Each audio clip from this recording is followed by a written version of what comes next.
Hi, it's Tuesday, February 25th, 2014. I'm Jeremy Shea, the producer of Gavel, Alaska. One update before I get to the rundown. The IT guys did a bunch of technical stuff last week to address our technical issues. It's over my head to explain at this point. But this week, everything was running smoothly with our archives and streams up until about 1 p.m. today, and we ran into a bunch of problems again. Ironically, shortly after I tweeted out that our technical problems had been resolved. So we'll see how that goes this week. It looks like a different problem than before. Hopefully it's easier to fix, and please bear with us as we work that stuff out. On to the rundown for Wednesday, February 26th. We'll be live at 8 a.m. in the Senate Education Committee. They've got the governor's omnibus education bill, as well as the first hearing on SCR 12, a resolution by Senator Berta Gardner, who's an Anchorage Democrat. All it does is make February Public Education Month in Alaska, which is to say it doesn't actually do anything, but it's kind of interesting politically with HJR 1 and SJR 9 out there, especially. Those are the bills or the resolutions that push us to lift the constitutional ban on using public money for private and religious schools.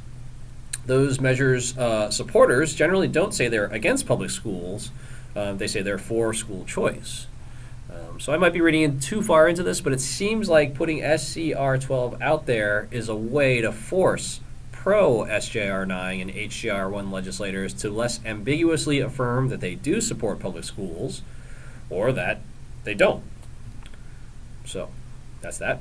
At 9 a.m., we'll be following the gas pipeline talk in Senate Finance Committee. At 10 a.m., the Senate Dems hold their regular press availability. At 10:30 a.m., the House floor meets, and they'll break for a 10:45 Committee on Committees meeting. That's where Juneau's newest lawmaker will get his committee assignments. That's the newly appointed and confirmed Kito III, who takes over after Representative Berta Gardner resigned last month. You know, she was a Juneau Democrat, he's a Juneau Democrat. House floor session will resume at some point and take up SB 148 and HJR 20. SB 148 is by Senator Peter Micciche, a Republican from Soldotna.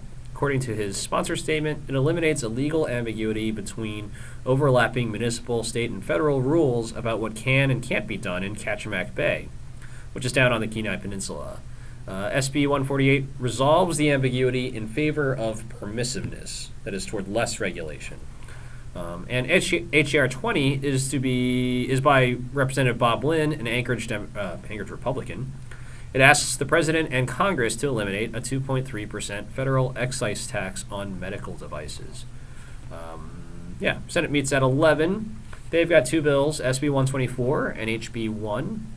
SB 124 is by Senator Kevin Meyer, a Republican from Anchorage.